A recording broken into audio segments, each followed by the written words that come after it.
Hello, everyone. Welcome to another Sunday talk within the Nine-Sided Circle. I am your host, Noor Kyle. And I am her faithful sidekick, Mushtaq Ali. Yes, and thank you for joining us. We have some familiar friends, some friends we haven't seen in a while, hanging out with us this evening. Very lovely, very happy, warm fuzzies all around. And for you who are joining us on the replay, we welcome you too. Thank you for being here. Thank you for spending this time with us. So, of course, the spiel, however you'd like to support us, we very much appreciate it. Thank you to those who have donated recently. You keep us going, and so do you, those of you who have been subscribing to our channel, leaving comments, asking questions, liking our videos, that helps too, and just generally participating in this community in ways that feel resonant and meaningful for you, and that help us know that what we are putting out there into the world is having some kind of positive impact on your life and inspiring you to come on this journey with us of trying our best to stay awake in these times of turmoil and uncertainty and to keep striving to spend more time in that state as adult awake human beings. So thank you so much for all of that time that you spend with us as we work towards that together. And as I said, you can donate to support our work. You can join our Nine-Sided Circle forum on Facebook. You can join our email list, which I always recommend so that we can stay in touch no matter what quirky things happen on social media. And next Monday, I am going to be getting the ball rolling on our new Instagram posting routine. I'm going to be sharing interesting tidbits about various facets of our tradition, our teaching, the things that inspire us, the ways that we think of various topics of interest, and how they might compare to how the general consensus, so to speak, may have been talking about them up until contemporary times. And I'll be sharing my thoughts on questions that people might ask in comments during the week. I'm intending to post short videos that are going to be clips from all of these YouTube videos that we've done. We'll see how that goes. I need to figure out the technology on that. But God willing, if that works out, I'll be doing that. And quotes from all of the sources that Mushtaq and I draw inspiration from. Everything from Ibn Arabi, of course, to good old Jed McKenna. So it's gonna be fun. And I think we may be cross-posting those onto Facebook, so you don't have to be married to Instagram, but I think it will be a new way for people to engage with our work that could be fun. So, without further ado, let's get forward to our topic at hand, shall we? All right. All right. Itlak Yeah. us more. Uh, what, me? I thought you were gonna. Oh, you. Oh, you. Yes. You get She's to get always us started. bossing me around. So, by the way, Mert, I am very happy to see you tonight because we are going to be not only enjoying the pleasure of your company, but you're going to get to help us with some of the Turkish. So, itlak, the spelling that we use is the Turkish spelling because that's where this kind of comes from. It's an interesting word. It's from the Arabic. Um, and in Arabic, you could use that as to release something or to release a prisoner from jail, even. Um, any other thoughts, Osama, on the Arabic? Can you hear me? Yes, Also, divorce. interesting. That one I Divorce. didn't know. Yeah. Talaq. Yeah. Same rule. In Turkish, it can be used for release.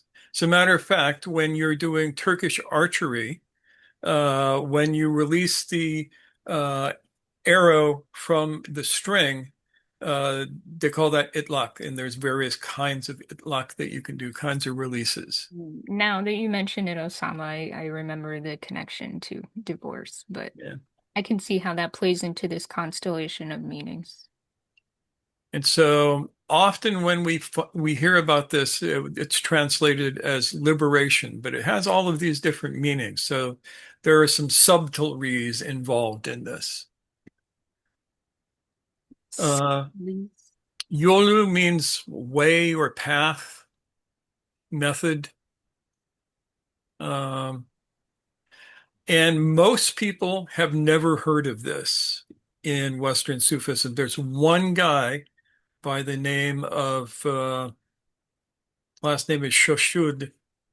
What's his first name? It'll come to me. He mentioned he's the guy who wrote the Masters of Wisdom of Central Asia, which is a abridgment of the drops of dew from the fountain of life. Um, and Beads he of wrote dew a, from the Osama, do you remember the name of this one? Beads of dew from the source of life or yeah, something like that? Yes. Anyways. the Yes, James. Masters of Wisdom is by Hassan Lutfi Shashud. that's the guy. Oh, okay. Very good. Thank you. Yeah, and uh, in various other writings that he and his students have done, they talk about this practice or a version of it. Though it's not the version that we know. There are some things that are similar and some things that are not. So the thing with the way of liberation is it's a straight shot in many ways. It's not for everybody. It requires four things: breath practice. That is the first thing that you have to learn. It requires fasting. And it's not just like, oh, I'm going to starve myself for a month and then I'm enlightened. It's the traditional Islamic fast that never lets you get malnourished. Malnu, you know what I'm saying. Uh, Malnourished. Thank you. Uh, but it's an important part of the process. And the third part is movement, sacred movement, learning to move your body in different ways. And then the fourth part, and this is the part that everybody has trouble with because the English translation that has been given by Shushud and various people is suffering. And when we get to that, we'll talk about that particular point. So, breath practice. There is a specific breath practice that is used in this, and it is a short, relaxed, passive inhale, a long, active exhale with a period of rest at the end of the exhale. Not holding your breath, a period of rest. And as that particular practice progresses, the period of rest becomes longer and longer. Uh, when they describe Yusuf Hamadani doing his breath practice, they say he would literally break out into a sweat. His breath practice was so intense. You don't have to be that intense right now. So, why this particular breath practice, do you wonder? Does anybody wonder? Can anybody tell me?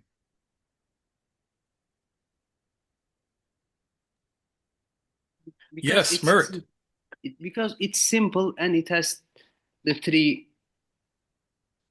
things. Yes, it is simple, but it's not easy. Uh, it will accomplish several things. On a physiological level, it will balance your blood gases. you will become more carbon dioxide rich. And as you may or may not know, oxygen does not move from hemoglobin to the tissues except in the presence of carbon dioxide. This is why if you hyperventilate and you blow out all your carbon dioxide, you tend to get a little bit dizzy. It's not from having too much oxygen, it's from having too little oxygen. That's what they tell me. Fortunately, we do have a physician here who can correct me on any of these things, and it will not hurt my feelings. But they call it the Bohr effect.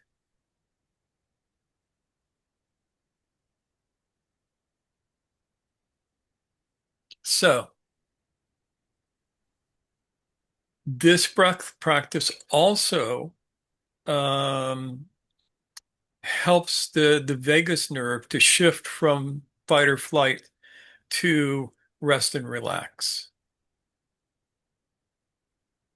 And it produces a powerful state of presence, which is its main focus. Does that all make sense so far? Now, in the traditional method of doing this, there is zikr that is done on the breath. And I'm not going to go into that too much because you have to be taught it. And when I say you, I mean individually. This is not something that this is not a one size fits all. But the zikr that is done actually helps time the breaths.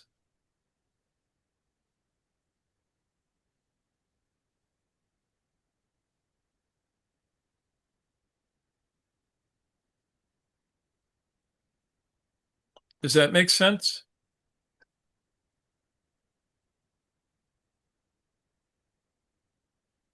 Yeah, as anyone who has done any kind of uh singing or chanting knows, every time you open your mouth to make a sound, you're doing an exhale for the most part. That's not necessarily 100% true, but for those of us who do singing, Yeah, there are some people who try to talk on the in-breath. That's fun sometimes. yeah.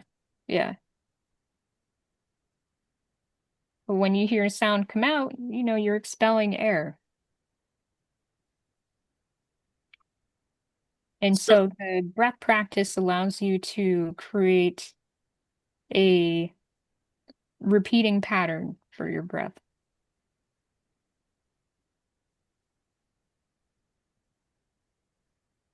so you have to master this breath, and without it, the next three steps will not work. They just won't. Now, why would you be doing this? Absolute liberation, freedom from the constraints of the ego. And traditionally, they talk about it, or some of these guys talk about it in really brutal terms like non-existence and annihilation. And annihilation fits in there in some ways, but we don't worry about that so much. And non-existence is stupid. Uh, we are not looking for non-existence.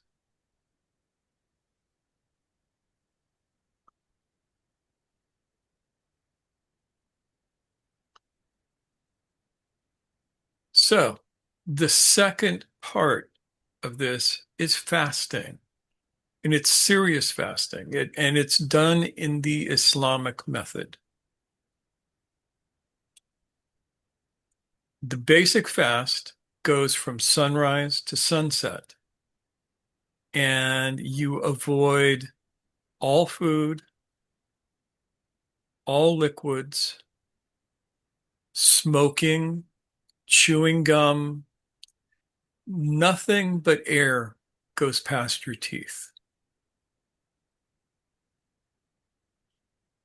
You also attempt to fast from impure thoughts. Now, there are ways to modify these fasts so they are easier on the beginners. And one way is to drink water during the fast. It's a no-no in the straight Islamic fast, but if you have kidney problems or something like that, or you live in a desert, drinking water is okay. But what you want is to let your body be hungry. Why would you want to do that?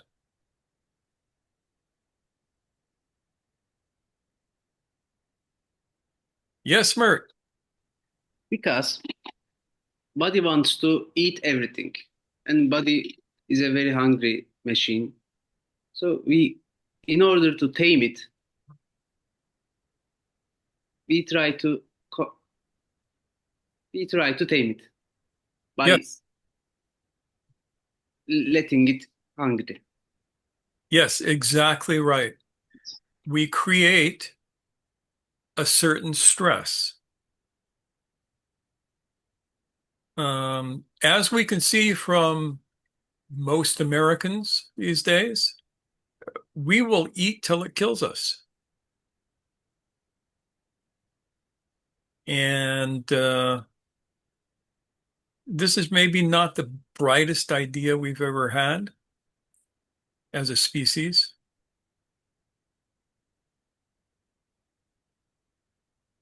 So this sets up this an area of resistance, something that we can push against. Now, how do we deal with the hunger and the emotions that come up around eating and all of that? Do your breath practice. If you can stay within your breath, then fasting is no longer a problem. If you can focus your attention and your will on breath, especially during periods of fast, then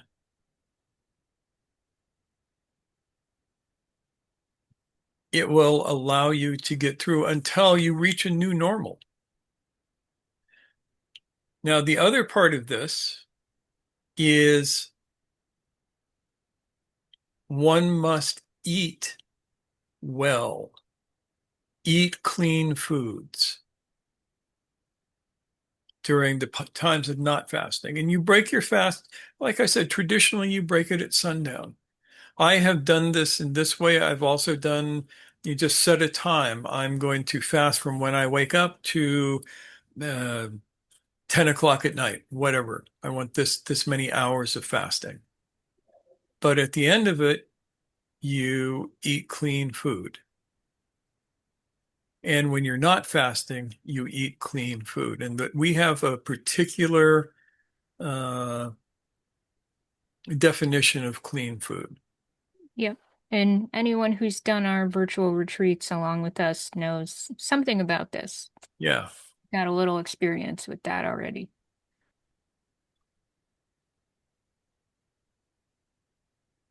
Mhm. Yes. RM, who is also a physician, points out vitamin D and probiotic supplements may help. And this is true. Uh, unless you live like we do, we live in a place where we get lots of sun. So vitamin D is not as much of a problem unless you stay indoors all the time. But it's good to have it. So along with that, how often do you fast? If you are working this particular program, it starts with 3 days a week and a full month once a year. As you progress, you might fast for 5 days a week and then a full month once a year. Contrary to what people think, this will not only not kill you, it will make you way more healthy. And James asked 3 consecutive days. And yeah, you can do it that way, or you can split it up 3 days in a 7-day period, which is what I usually recommend with people. Especially to start. Yeah.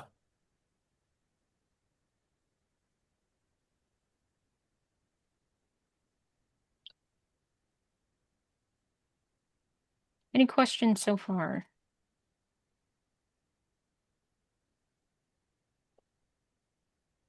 Yeah, Whitney, sure. Oh no, okay. Yeah. Yeah, I think several people who are here with us live have actually done this thing with us before. So I feel like they may have the gist of it. So we just have to keep in mind the people who may not have joined us for those retreats previously. Yeah. And I should say that if you have health problems, you need to see your doctor before you start something like this. If you have a baby, you need to really consider what you're doing so that because the baby comes first. And if you have a job, you have to get through the what we call the keto flu with this, which is 2 or 3 days of feeling completely washed out before your metabolism kicks over. Yes. So we have a good question from Mert. Mert asks, why without the breath practice, the other practices don't work? Because the breath practice is foundational and helps you with, well, when you fasted during Ramadan, what your brain does to you, like, oh my God, I'm so hungry. I'm starving. I need to eat. And the moment that starts, that's where the breath practice comes in to allow you to focus on the present moment and to help your body balance this stuff out. Anyone who's been hangry knows what it's like when your ego, your desires, your sense of I want things starts talking louder than your mission, whatever it might be, to stick to a plan. Or maybe you just don't have time to eat and you have other commitments that you need to keep too. Or you're doing Ramadan or you're fasting for some health purpose. Or you're just, you're between things and you're on your way to food, but you're ready to attack the next person who asks you a question because you're hungry. This is one of those moments where the breath practice comes in handy so that you can check your shit at the door and remember that that's not you. You can work through this. It's going to take a little bit of effort, but it's a breath practice that gives you that sense of grounding and that sense of distance from the intensity of whatever experience you're having psycho-emotionally. And you get to keep yourself in check. But I know a lot of people in Turkey who doesn't do the breath practice, but can do the fasting. I understand that it makes it easier, but you said the others don't work. Yes. And as Why? we get to the last two, it will make more sense. Okay. Osama, you have a question? Maybe more like a comment. Yes. Um, kind of like what Noor was saying, like not only if you fasted before, but if you've been to a Muslim country during Ramadan before, try to go down the street. You're gonna see people fighting. That anger is real, and it Yep. just comes out during Ramadan, left and right. People Mm, are screaming, cursing at each other. It is not, to Mert's point, they fast on the outside. Everybody fasts on the outside. Don't put anything in your body. Easy. But to be able to be present with the emotions and the triggers and all these things that come out, Yeah, the breath work or any kind of tool that brings the individual to the present moment, and the breath being the foundational one, can be really helpful. That I think for to your point, Mushtaq, to for the intention of what this practice is about, then yeah, it becomes essential. Yeah. RM makes a very important point, which is fasting helps with inflammation, and she would know. Yeah. I mean, we've been saying this for years, but medical science is catching up with us. Yes. Yeah, first of all, inflammation is one of the major causes of death in America and maybe in other parts of the world, but here it's really bad. And fasting will lower inflammation, and fasting with the kind of clean food eating that you do in this practice will lower inflammation even more. And this is important. Yes, it is. And breath practice done appropriately reduces stress, which reduces inflammation. Yes, if you want to help your body be less inflamed, make sure your vagus nerve is happy. Yes. So I do want to touch on what you were saying in Osama, what you elaborated on. Here's the thing. For example, you can fast while asleep, or you can fast while awake. And that is the difference. That's the distinction we're making, is that you can do anything while asleep. You're a robot while doing it. We're trying to find ways to do things without being robots as we do them, so that we can not just have more intentionality while we do them, but get deeper benefits out of them. So that is a big chunk of why all of these moving parts matter so much. All right, so RM continues to say stress triggers autoimmune diseases. Yes, it very much can. That's partly why we're seeing, I mean, there are many unknowns around why so many autoimmune diseases have come to popular attention, and a lot of people are suffering from them, but a lot of it is because there is no outlet for the chronic stress that people are experiencing these days. All right. So the third step in this is movement of a particular kind.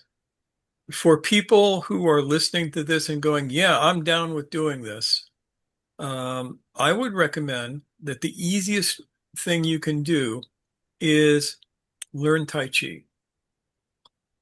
Learn Tai Chi from a teacher who understands how to move consciously. We use a particular movement practice, and we're talking about how we can get that to people. The importance of the movement is to be conscious in your body, to be conscious in your movement, and to help your body stimulate the areas that it needs. Like a lot of what we do in our movement practice stimulates the joints so that you get more synovial fluid. There is nothing worse than a dry joint.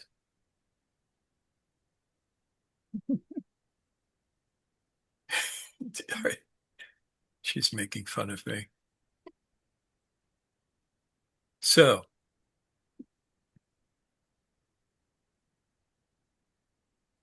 anything that helps you move consciously. Another thing you could do if it's available in your area is Feldenkrais work.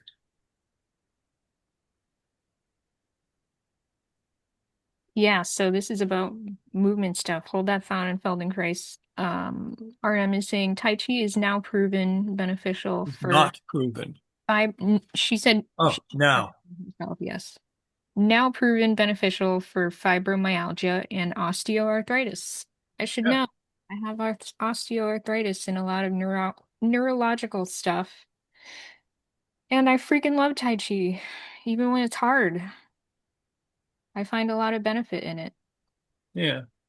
So the movement practice that specific to this that we do uses a lot of rotations of joints through the body designed to stimulate the production of synovial fluid, to help with adhesions of the fascia, and to um, help you connect with your tendon strength. It is done with breath practice. And here's one of the things, the breath practice times the movement. It gives you like an internal metronome so that you're not moving too fast, you're not moving too slow.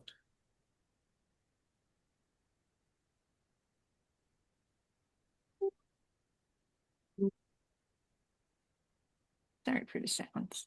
But if you don't have access to us, then learn Tai Chi.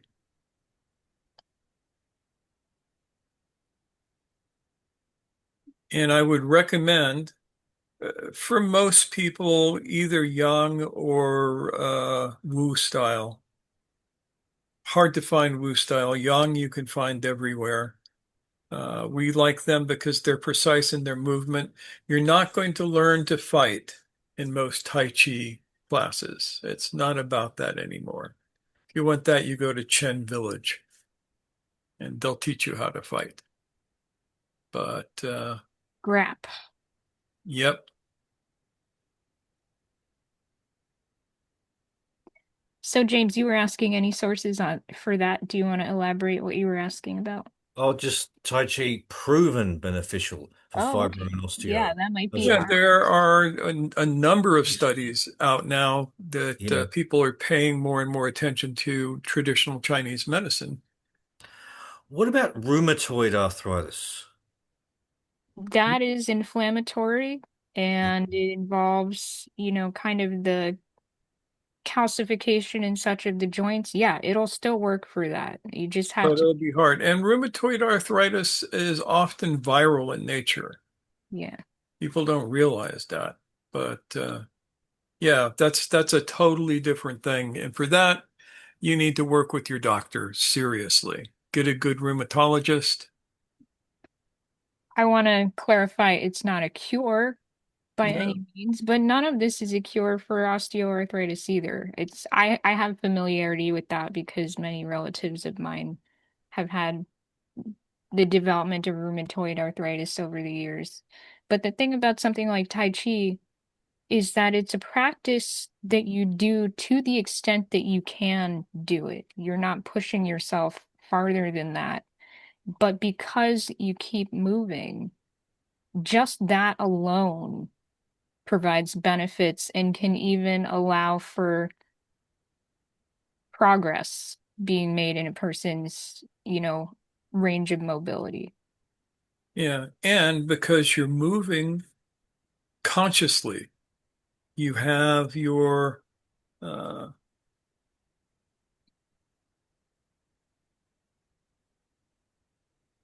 how would you say? Most people, when they move, there's no consciousness in their movement. I've given this example many times. When you move your hand, if I want to move my hand from this side of my face to this side of my face, if I am moving unconsciously, I'll notice when I start and I notice where I end, and there's nothing in between. So, Tai Chi will teach you to move consciously from one point to the other. So there are no points of emptiness in the movement. This is very beneficial.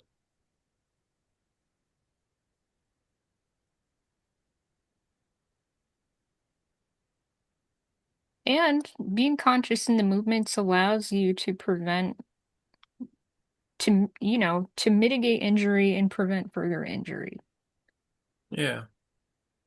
But mostly for this, it is to be conscious in one's movement. Mm-hmm. That's the core reason to do this. All of the other stuff is just really cool benefits that you get so that you can live longer and do this practice more. Manage stress, all that stuff. Yes. As I said earlier, we're talking about being able to do things while asleep, being able to do things while awake, working towards doing more and more while awake. Yes, James. Me? Yeah, are you unmuted or was that from me? Oh, I am unmuted. Well, I didn't have a question, but I also do.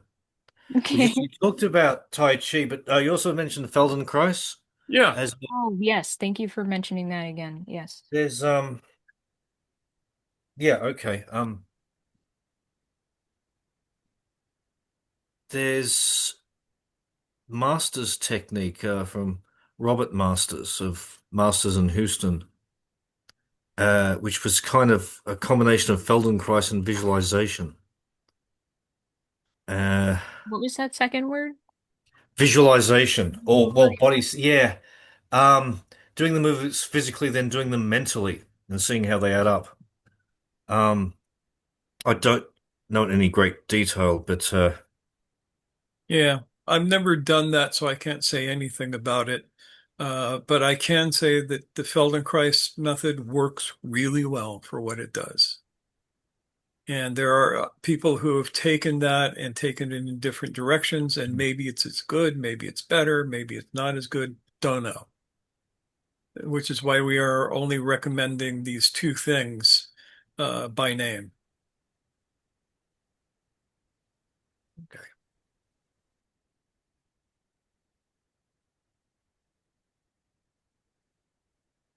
So now we're going to get to the fun one, suffering. You must suffer. Now, the thing is, this is, I am sure, a mistranslation.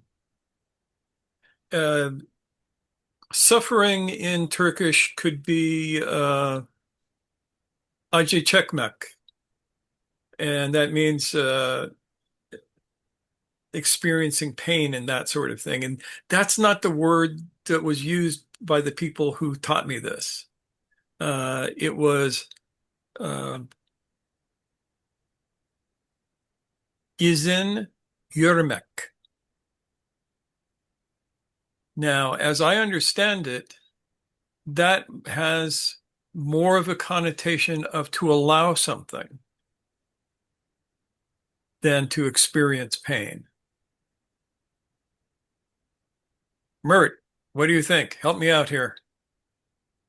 Exactly.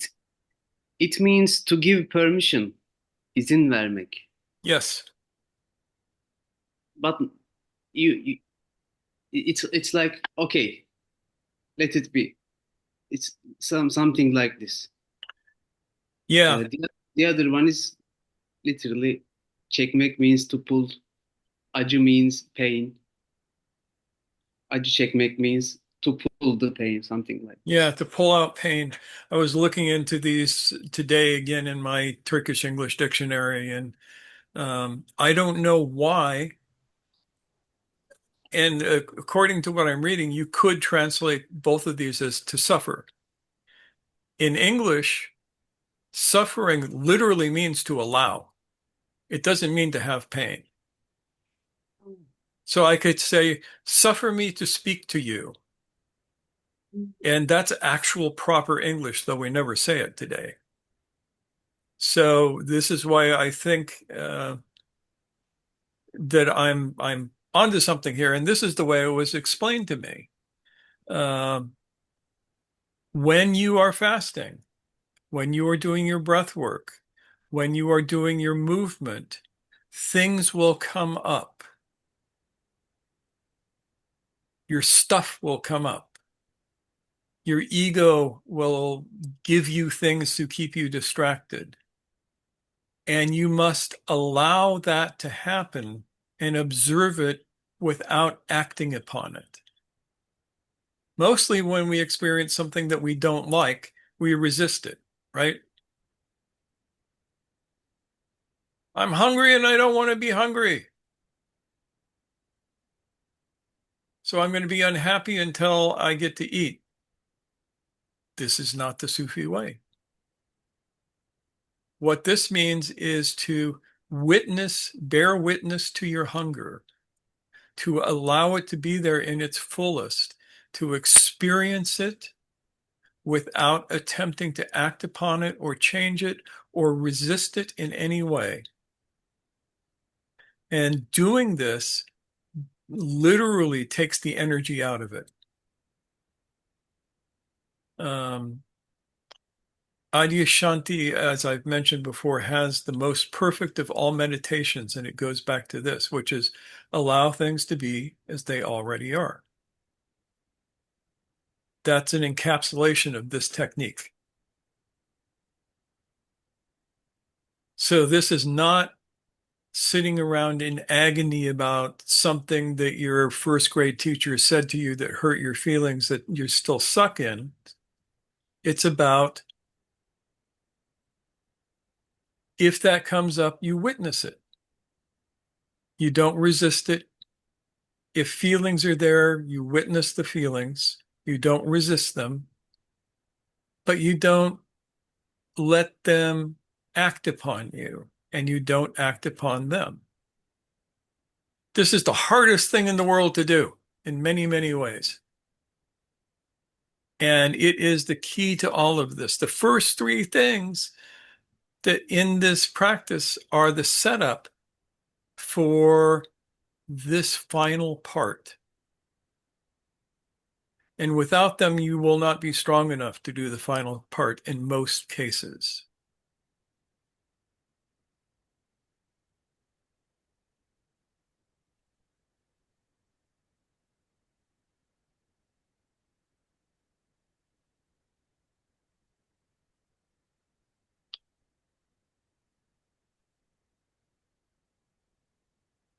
And they all sat silently.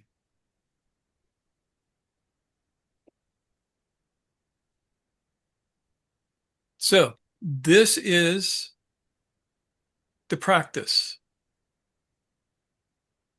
For people who can do it, it's literally a straight shot to awakening.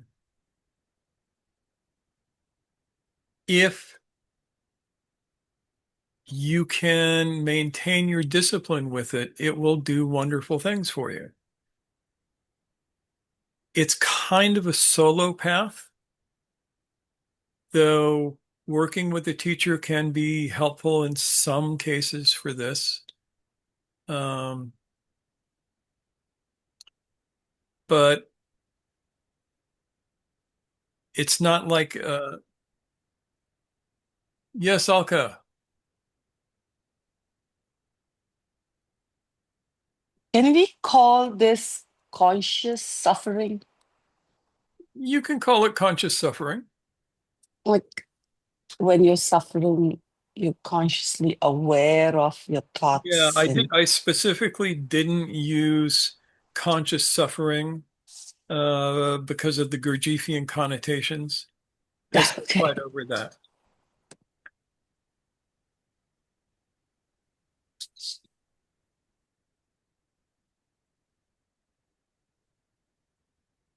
Yeah, Gurdjieff talks about conscious suffering and intentional suffering, and this is uh, the words are just wrong. Osama, Uh, yeah, there's something interesting about the the path itself that I think it might be related to something also called, or maybe it is the same thing. Uh, in Arabic, sirr suluk, the secret of the way, or the yes, secret of the path, or the path beyond the path, or something like that. Um, where the path itself just disappears. All disciplines disappear. Tariqas are abolished. Sharia is gone. Everything is just gone. There's no more, like, all of it is just doesn't matter. It's just Yep, that's exactly correct. yeah. And interesting that the last step that you shared, suffering, the first thing that came to mind is this. I loved how you said this, the allowance. It's kind of like this double meaning, right? Just to be, to allow life to occur, and at the same time, the first translation, which is kind of like to maybe seeking discomfort, or not being okay and just sitting idle in life, to actually go out there and stretch into growth. So yeah, I like the double meaning that kind of came with Yeah. with that word. And fasting is good exercise for that.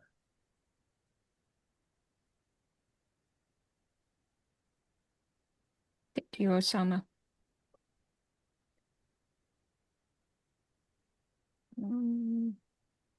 Mert, did I see you unmuted at some point? Did you have something you wanted to share? Mm,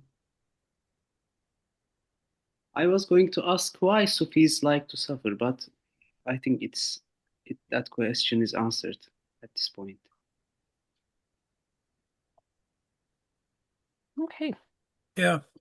Sufis like to face reality head on.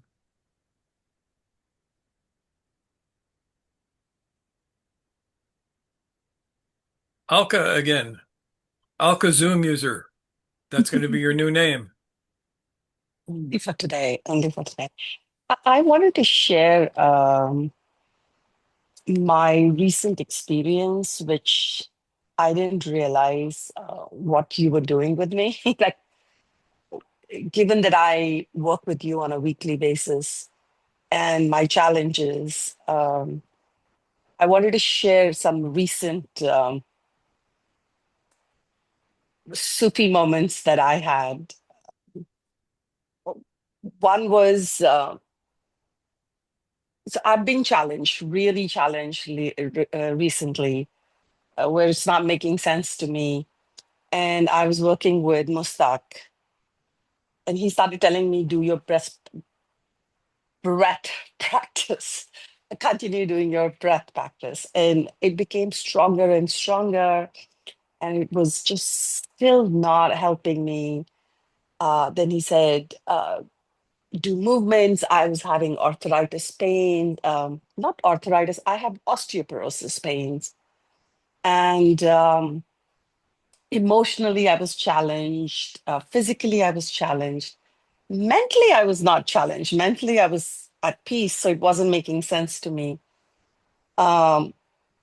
So I wanted to share that breath practice really helped me to stay focused on all my emotions, whatever was going on within me. I kept just doing my breath practice. In the name of honesty, I didn't throw my shit on others or people around me. And then suddenly, a couple of things started happening. I hired Cherie for helping me with my stretches. And I hired another person to do power exercises. And in 2021, I had noticed my toes were getting, they were kind of disforming weirdly. And nobody was able to help me. But with these movements, with these, I call them sacred movements now because I realize the power of them. Uh, Today morning, I saw my toes were straight again. And this was my feet. I have beautiful feet. My feet were beautiful again, which is awesome. I mean, I get a lot of compliments for my feet. So thank you, Cherie. I want to say thank you to you and to my teacher. Um, so it really helps. And then I took a couple of days off to go and just fasted from everything. And it occurred to me what was bothering me. That was the weirdest thing. What was bothering me for months is I am new in taking care of my mom. I am always, I fly away from everything, but suddenly I'm grounded, taking care of my mom. And what was bothering me was a little egoistic thought that my family has never complained about taking care of my mom. Never. They have very lovingly taken care of her. And it's only in last 3 years I am taking care of her. And I was tired. I was really tired and I needed help, but my ego would not allow me to ask for help. You should just know I need help. Or how can they have never complained for 30 years to take care of my mom, and suddenly I'm complaining? It was like a weirdest thing. And the moment I realized that, I just laughed at myself and I understood why I was suffering and I stopped it. And I wanted to say thank you to all these teaching. I'm so proud of myself that I did not mess this thing up. I only became stronger. So wanted to say thank you. Woohoo. I mean, that's how it works. We encounter a challenge. Maybe we have a little bit of what feels like a step back, right? Like, ah, I'm failing. This isn't working, or what I'm doing is failing me, right?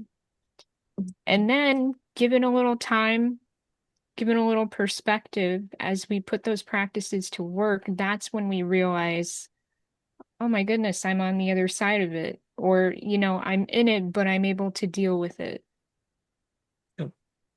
And that's when we realize that our hard work, and truly it often is very hard work, that our hard work has paid off.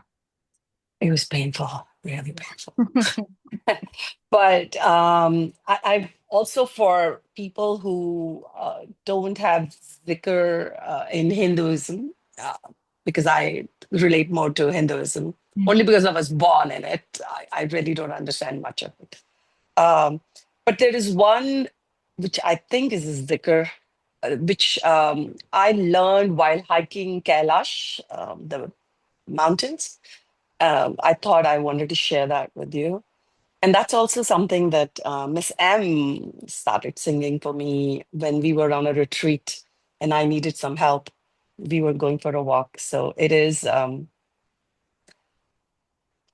Shambho Shambho Shiva Shambho Shambho Shiva Shambho Shambho Shiva Shambho.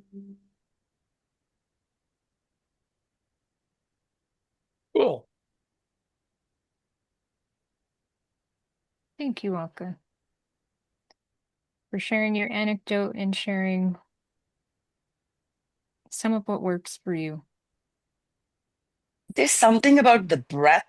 It's you cannot sing this without the short passive inhale and the long exhale. You cannot sing it. There is you cannot sing this in stress way, or it's like, so now I understood when you were talking about the short relaxed passive inhale and the long exhale and the period of rest, I realized why they were asking us to sing this, because it's, you cannot sing this without this practice. So now I see why they make these words in a certain way. Mm. So power of words.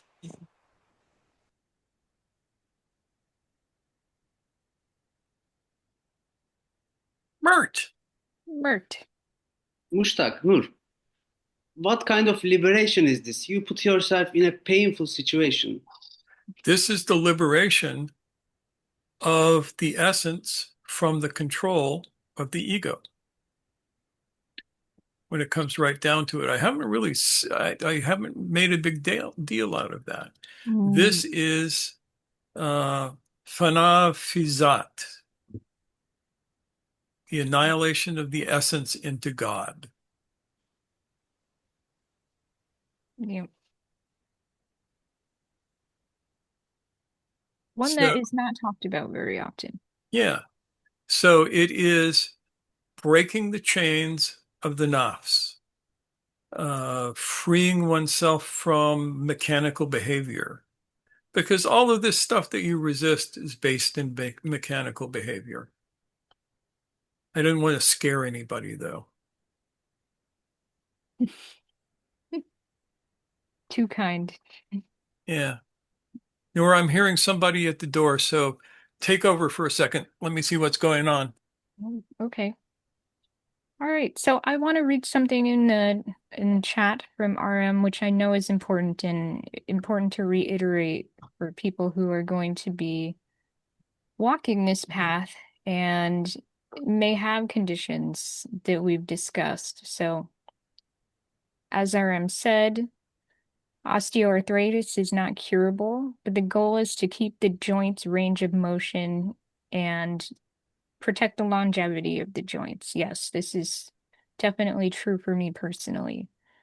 She continues by saying, for rheumatoid arthritis, it needs to be treated. That means you get the inflammation and the swelling and all of that under control. It's an autoimmune condition, so you got to get that autoimmune response in check. And then you can start physical therapy and yoga and Tai Chi and that kind of thing. So this is for everyone, but maybe perhaps at different stages of treatment and management. Yes, manage stress to avoid rheumatoid arthritis flares, very important. And Ian, reflecting on the way that we're using the word suffering in this context, you mentioned from the Quran, not the Quran, the Bible, suffer the little children. That's a quote from Jesus. And yeah, Jesus was talking about allowing the youngest among the community gathered to be able to come into proximity with him, to be close to him. Permit them to come close to me. And RM, you were talking about when Osama was talking about corollaries he was seeing about this path of liberation. The word that came to your mind was sabr jamil at the final stage of this particular type of individual path. Do you want to say anything more about that while you have the opportunity?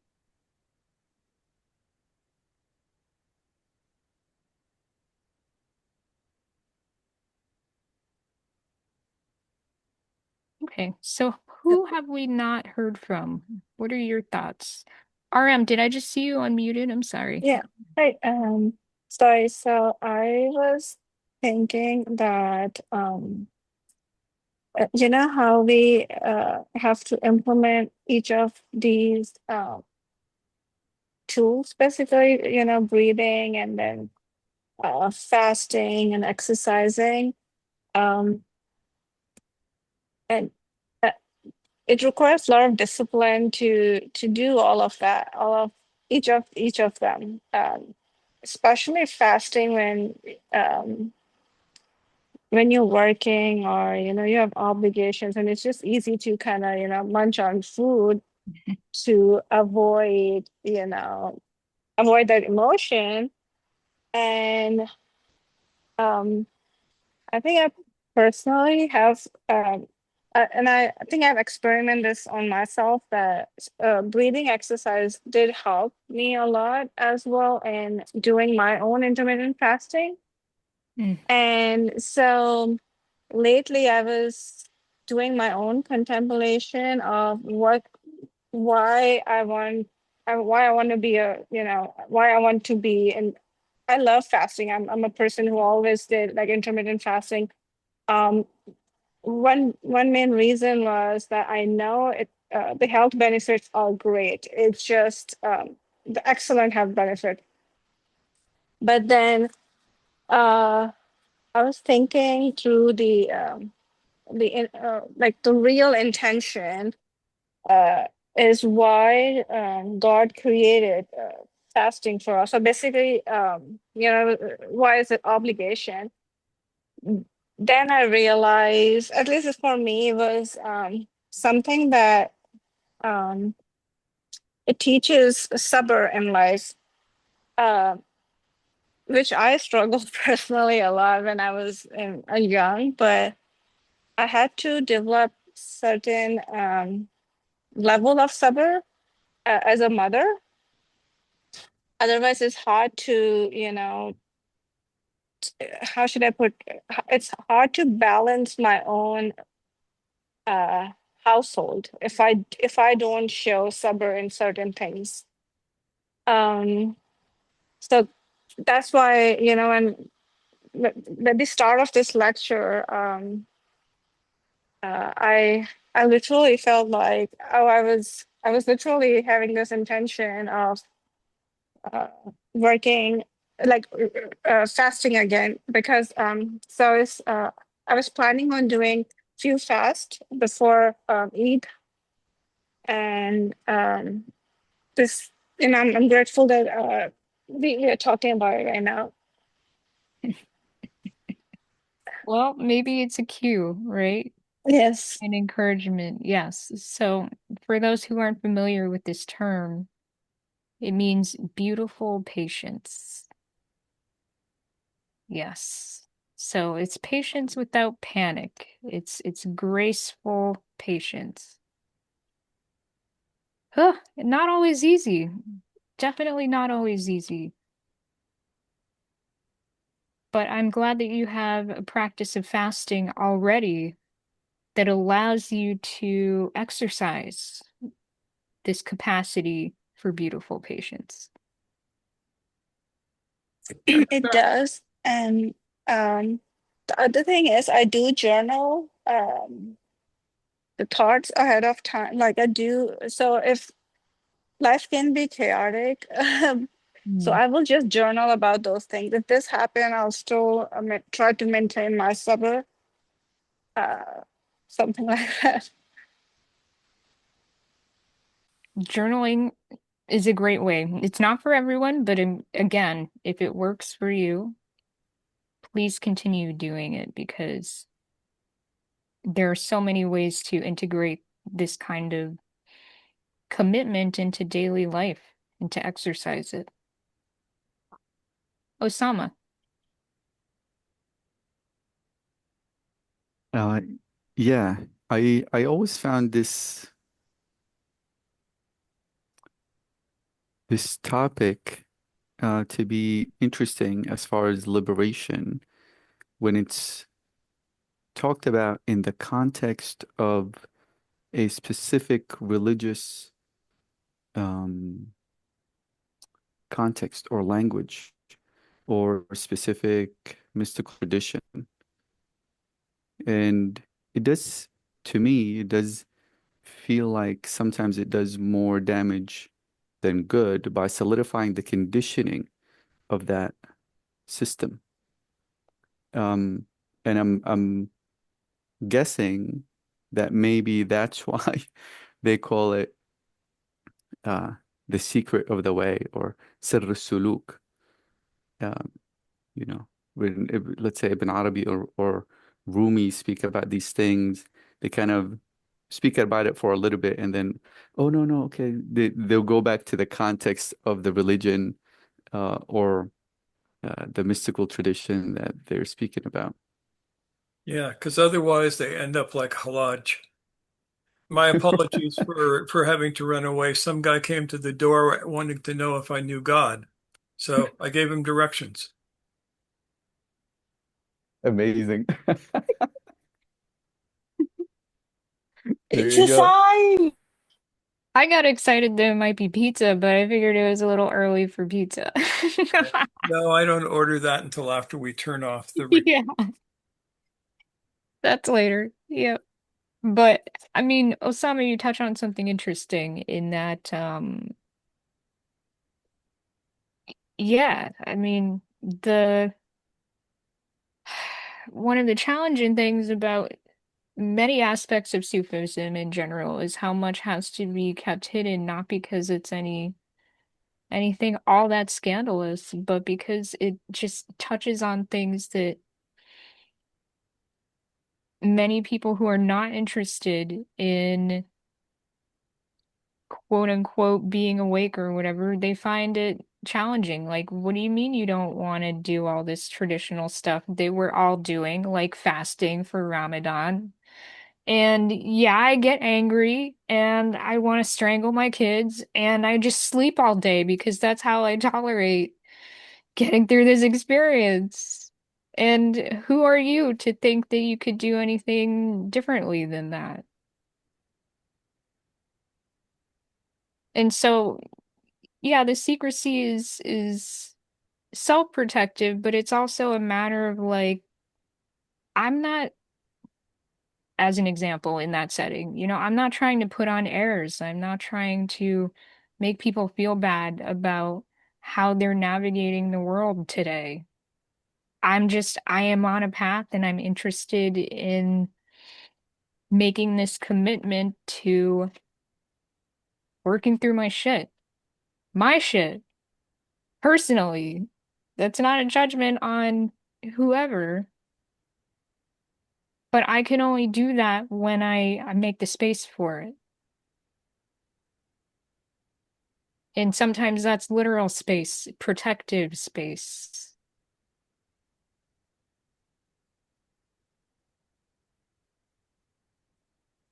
And that's interesting because no one even needs to know that it's work that's being done.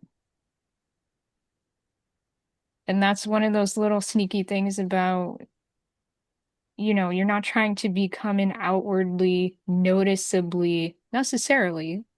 You're not necessarily trying to be an outwardly noticeably quote unquote enlightened being whose face shines with the light of, You whatever. actually want the opposite of that. You want to be the most unassuming, normal person that anybody could bump into. Maybe even somebody that you feel like you wouldn't want to hang out with. Look up our talk on the Malamati. Ah, yes. The blameworthy. Yep. The path of the blameworthy.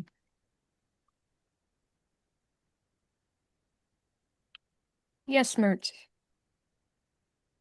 Yes, I will try to say something if I can. I think this yol, this path, leads to liberation only in Sufi context. I feel like this. Do you know why? I have reasons. Because these all three things, the first three things, the breath, the Fasting. fasting, yes, and the movement, they all they are all in Quran. Yes. So Sufis um, surrender to something bigger in order to reach liberation, reach itlak. And I feel like if one doesn't consider this, it may lead to something which is not liberation. Yeah, frequently does. Yes, this is my thoughts.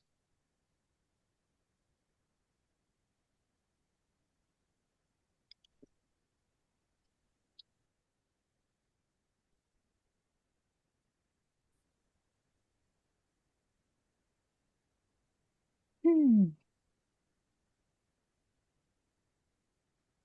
Is liberation subjective? No. Liberation is objective. The sense of liberation is subjective. And you'll find plenty of that around. But the behavior of liberation is different. Can you elaborate? Can you talk more, please? Yeah, I'm trying to figure out how to put this into words that I understand.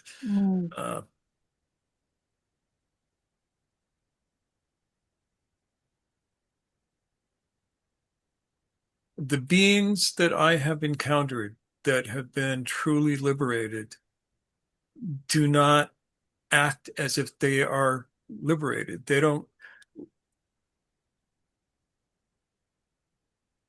So when Noor and I went to India, people had trouble with me because I didn't look like or act like a guru. They couldn't make that mesh. And to the extent of my own liberation, I would never do that. It would be lying to the universe. Acting like a classic guru type, Yeah. demonstrating that, living up to that expectation, so to speak, or Yeah.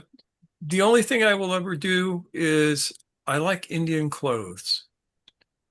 They're comfy. So like right now I'm wearing a pair of the really nice pajamas that I got, in pajamas in India, different than what we think of here. Because they're the most comfortable thing in the world. The only thing as comfortable, perhaps more comfortable, are the Turkish shalvar, the real old style stuff. But people would think that I was MC Hammer if I wore those.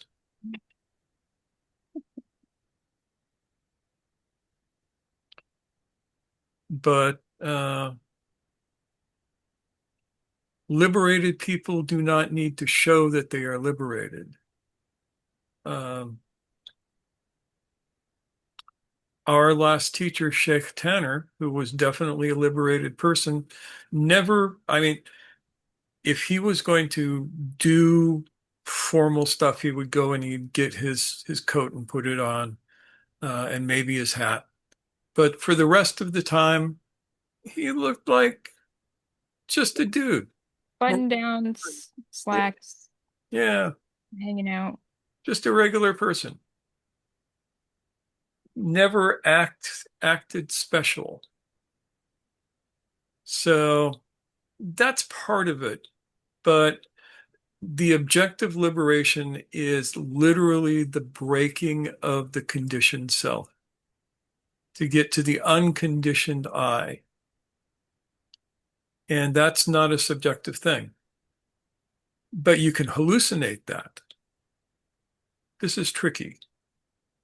And this is why it's useful to have people around you who can call you on your shit if you start doing a little bit of spiritual bypassing. Is that answering your question halfway decent? Yeah, yeah, absolutely. I wasn't too interested in the clothes and the way, people Yeah. put on stuff, but the the objective, the breaking of that conditional I to the unconditional. Um, yeah, yeah. And I think there was like a poem by Yunus Emre talking about him and the beloved, and then the I, love the beloved, the I itself dissolved, and love remains. And it's this kind of just love existence, whatever behavior that liberation um, manifests outwardly in the moment. At least that's the sense of what you were sharing. That's what I received. This truthful moment is this complete present in the truth of the moment, and acting from that moment without any conditioning, um, without being tied to any egoic personality conditioning or anything like that.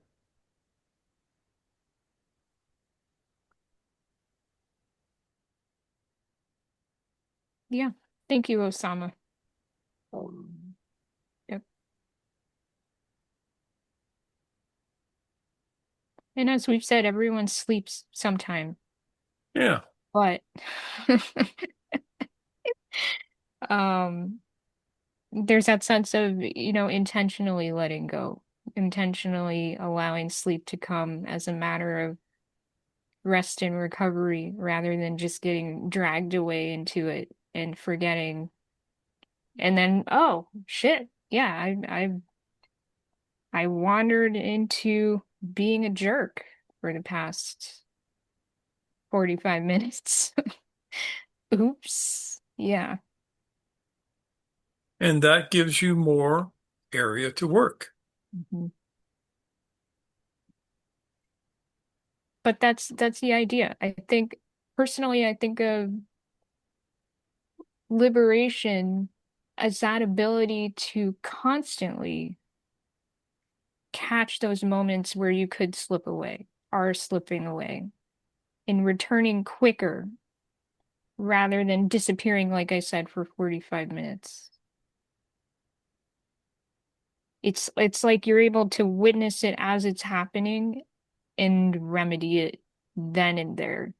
If even that, if you even have that slip out moment. But that's, this is how we can tell we're making objective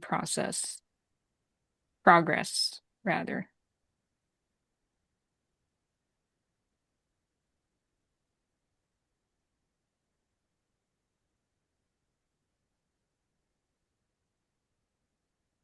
So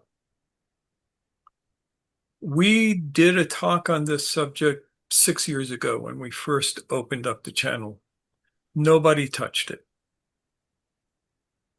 It was not a very popular talk. So we decided to do this again with a little bit more behind it to uh, see if there are enough people now who think, oh, this is a path that could really work for me. Because you notice it doesn't require any particular religious commitment. If you're a Muslim, you can do this. If you're a non-Muslim, you can do this. If you're a Hindu, you can do this. If you're a Jain, you can do this. If you are an atheist, you can do this. There is no God requirement here. I'm not saying it doesn't help, but there's no requirement. And if it is practiced properly and assiduously, it will lead you straight to liberation over time. Not overnight, but over time.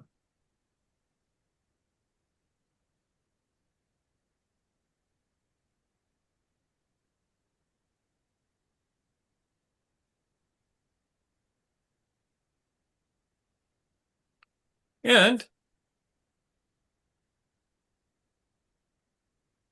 Yeah. that's pretty much what we got. This is another one of those things that's simple but hard. Yeah.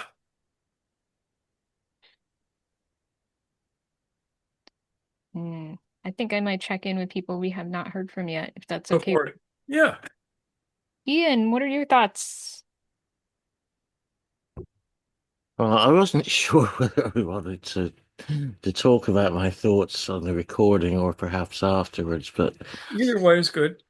my no, I mean it's fine. I was actually leaning towards this. Um, my initial reaction when I read the email about what the topic was going to be was this is probably not for me. And fundamentally, I still consider it to be way too hardcore for where I'm at these days. Yeah, and that's valid, man. There is no shame in that. Yeah, and but the one thing I did want to comment on is that the logic of what you're talking about makes absolute sense to me. And how to express this? I've been thinking a lot about the mechanistic self, the robot, where it comes from, what to do about it. And I've been in a place recently where my feeling has been not to fight it so much as to pay attention to it, even embrace it and go with it, but in as conscious a manner as I can be. Now, it strikes me that what this path is about is essentially challenging it and dealing with the results of that challenge and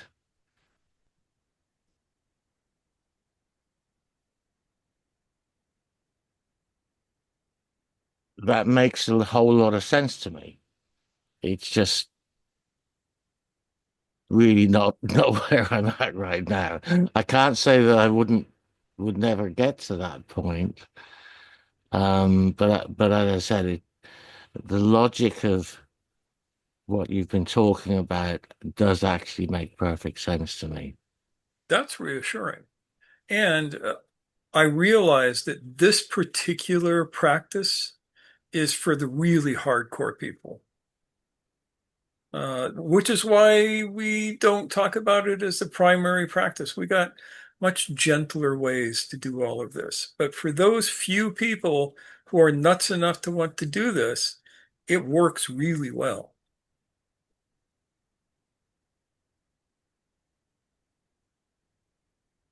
I believe that. But I also like hearing from someone for whom this is not for them, because it really offers that sense of perspective and that sense of opportunity that allows us to make sure that people understand that they don't have to do everything and yet still are welcome and still have so many other ways that they can approach being awake, whatever, that are meaningful.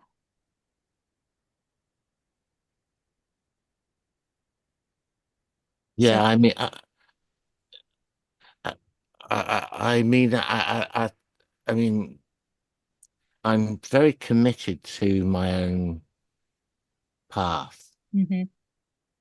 And one of the things I really get from this group, and I thoroughly enjoy it, I wasn't really going to introduce this word into this conversation, but back when I first met my longtime teacher, one of the things that was talked about was something called satsang. I'm sure Alka is familiar with that term. Basically means talking truth or truth talking or whatever. And one of the things I just realized tonight is that that's exactly what this group does. Everybody here is talking direct truth, their own truth. And back when when we were supposed to be doing that, most of us actually just repeated stories we'd heard. We weren't in any place to actually even be aware of what this level of truth was about. That's one of the reasons why I love coming here every week, is because I get to hang around with people who are talking truth. That means a lot, Ian. Thank you. Thank you for sharing that. Makes me happy. And I'm proud of you guys, all of you, for being able to help make that possible, to help make this a satsang where we're all sharing truth together.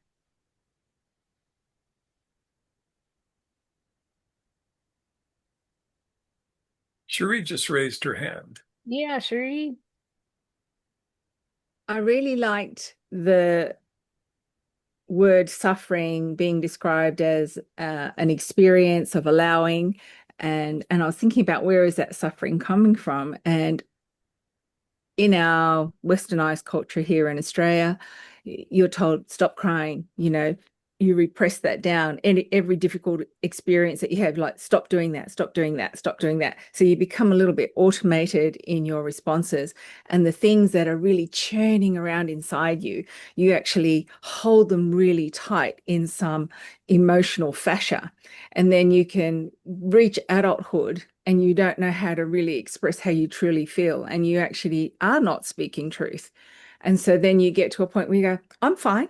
I'm fine. I'm fine. You're not fine.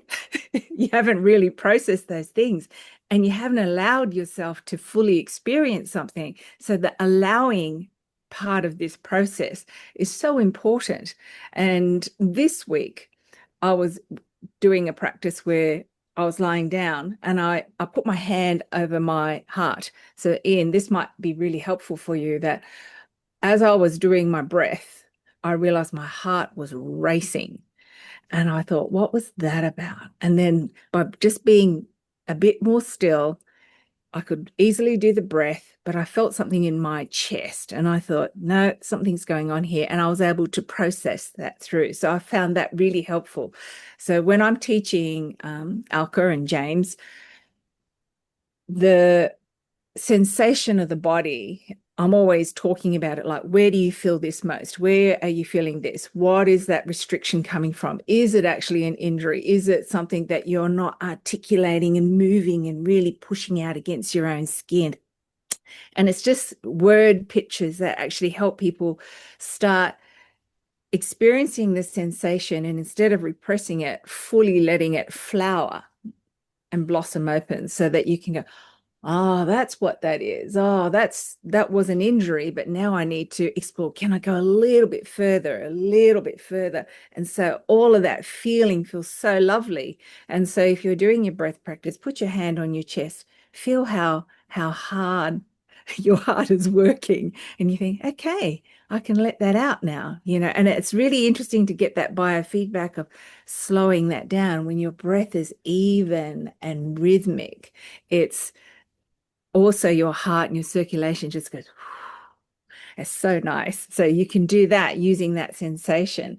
And I actually skipped a meal this week and I thought, I'm not really hungry. And I said that to my husband. I said, I'm not really hungry. Do you mind if I don't make dinner tonight? And he goes, actually, I'm not hungry either. So we didn't. But I woke up the next morning feeling really hungry. And I thought, hey, that's a really good thing to feel from time to time. So, just disrupting your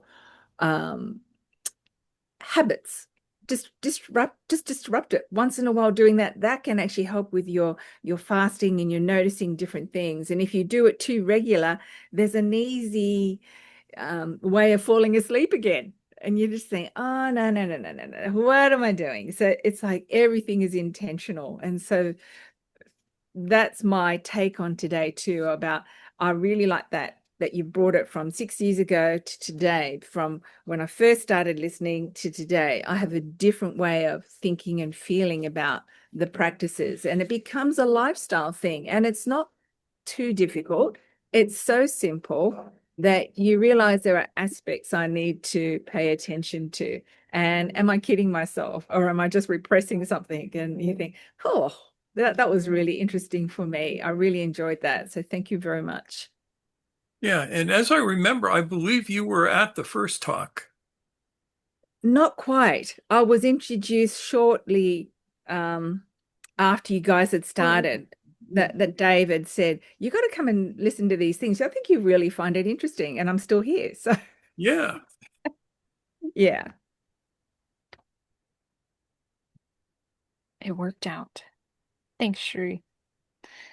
Ian, you have your hand up, and then, well, Osama has something to share with Ian in chat. I can read it aloud, but only if Osama wishes. Okay, Well, let me respond to something Sherry said please, first. please. Um, it's very interesting what you said about the breath and the heart and so on, because that's actually something I've been starting to work on quite a lot in my regular practice. And it's been very interesting because sometimes I make real good progress on that. Other times my attention just I just don't have the energy like tonight, the last 10 minutes or so. It's like, where did that time go? I lost focus. But yeah, I totally get what you're talking about, and I think it is something that's really important. And now, please read what Osama said because I didn't have time to get to it All right. before. But I wanted to get that out of the way before we switch to this. It's nice to see us helping each other out. All right. Ian, I re this is Osama talking. Ian, I remember when I was in Fez, Morocco. I went to a Sufi master's house, who is a practicing ascetic. And I remember realizing in that moment that his path, asceticism, was not a path for me, even though I might have fantasized about that path from all the reading that I've done about the Sufi masters who practiced it. But seeing it in real life, I knew that it wasn't for me, and that in itself was a great realization. Knowing what's not for me is as powerful as knowing what is for me. I think all of us would agree with that. I mean, I've spoken before about the fantasies I had about being some kind of the equivalent of a monk, in a monastery, doing that for the rest of my life and realizing how that's a fantasy. That's not something that I actually have a whole lot of practical desire for. I think many of us who are interested in some kind of path like the one we're talking about tonight probably have an edge of that impulse in them. But then we find ways to channel that in ways that actually make sense to who we are in essence in the life that we're actually living. Yeah, I I think some of that also relates to where Gurdjieff talks about the three ways: the fakir, the monk, the yogi, um, and then the fourth way, of course. And I can certainly relate to what you were talking about with the fantasies of, I mean, the number of fantasies I've had to drop over the years is considerable. Right. Yeah. I mean, mine have been as broad as, this ascetic thing we're talking about to, oh, I live in Hollywood and I'm going to be a famous singer. I didn't care about like the movies or whatever. I didn't care about that. But the artist part of me was like, oh, I'm gonna join like some weird artist enclave where everybody's like having sex all the time and doing drugs and creating stuff that's really cool. And I was just like, I don't half the people there annoy me. Why would I want to spend that much time with them? So that fantasy died its own death too. And, somewhere in between is where I've found where my aim lies. So we've all got that stuff going on. Yeah, You're a to little me, bit of it's an like, aesthetic. She's a little bit of an aesthetic, but she does get waffles. Yep, there are waffles in my life. yeah, I was just gonna say, for me at this point, it's just plodding forward every day. Yes. And there's there's a Scottish song that uh, just sprang into my head out of nowhere. If you take the high path, and I'll take the low path, and I'll be in snow before you. It's not quite accurate, but it's close enough. To me, I'm on the slow path, and what you've been talking about tonight is the fast path. Um, it's all good. It is all good. It really is. So, Whitney, what do you think?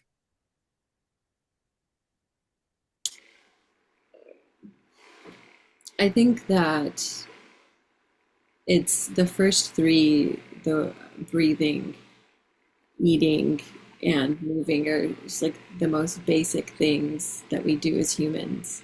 And I mean, it is extreme with the fasting, but even just calling to mind more conscious breathing, more conscious eating, and more conscious movement is in the right direction. If we don't want to be automatons, just more self-control, more attention. And then, I mean, at least with the fasting part, I feel like there's a lot of suffering that goes in there. So that's kind of automatic with with the fasting aspect of it. And then just I don't remember who you quoted, but allowing things to be as they already are, Yeah. not arguing with reality. Also a very good, just, I mean, it's a really hard practice because we want to make, I heard it today. Someone said something to the effect of, we want to make our agenda God's agenda. We want our agenda to be, because we have it right. So, everyone should listen to us and do what we say and follow the path that we want and like the things that we like. And of course, God's on our side because we know what's right. And so there's this giant ego that plays in. And so when you are allowing things to happen, I mean, at least this is how I'm interpreting it. When you're allowing things to happen, that you really want to fight against, even if I'm thinking of petty things. Obviously, if there's some injustice that you need to involve yourself in, you should step in. But just these petty things of allowing my daughter to cry because she wants to cry, not because I'm being mean and making her cry, but allowing her to feel her feelings, or allowing someone to have this conversation with me that I don't really want to be in, but I'm just gonna, not fight against it and be rude to them about it. Or some random thing on social media that I really want to poke my head into, but just allowing that to be and go on and not give my energy in that way, and that being a form of suffering of not acting out how I want to act out with the perceived ways of the world. So that's kind of how I'm interpreting. Maybe it's the way of liberation light over here for me. I am not, I definitely can't fast, but I do think that I could stand to be more conscious about what I'm consuming, particularly. So it's a nice call to attention. That sounds excellent to me. Excellent synopsis, really. Thank you, Whitney. And I know Alka had to take off, but she did write something in the chat I would like to share with everyone before we close here. She said, "This work is for strong and smart people. You have to always be aware of three different things. Are you making shit up?" That's the first one she says. Are you hallucinating?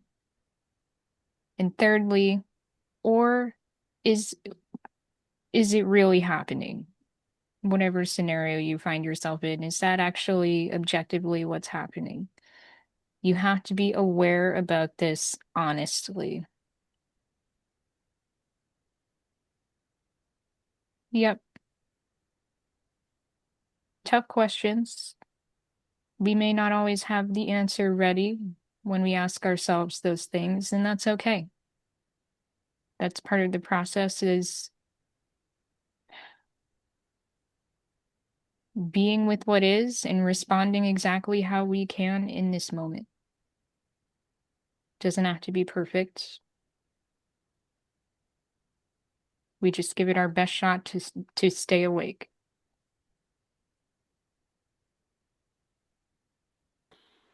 There was one other aspect I was thinking about with all of this, you know, when you are doing these breath practices and fasting and you're becoming a more conscious human, how many times people, when they get built up, end up having this gigantic ego, and that's at play, and they assume that they're this enlightened being, but it's this giant ego. But they have a lot of qualities because they've built things up, and this unwillingness to suffer being probably something that has to do with that ego structure being what's at play, is this not willing to suffer aspect of it, not willing to allow. This is just a random little thought I had when I was kind of Actually, very insightful, though.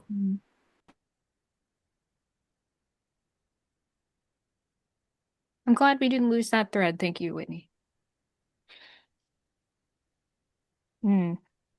Osama says, wow, nice. So subtle. Yep. Any last thoughts, Mushtaq? Pizza's on its way. Oh, I'm sorry we can't share it with all of you. But we have shared a lot of ourselves, each of us. So what a feast, right? Indeed. Thanks for that. All right, good chat. And hopefully, whether you take this, as is on a platter or not, figure out what works for you. Figure out what small thing of this might be of use to you on your own path, whatever that may be. And feel free to share with us in the comments, what among these steps may resonate with you. What are you already up to? How are you carrying these out for yourself? And perhaps we can have a good conversation in the comments about that. So, wonderful to spend this time with all of you. Thank you. It's so good to see all of you. Thank you to those of you who don't get to make it all the time, but pop in and hang out with us every once in a while. It's such a privilege.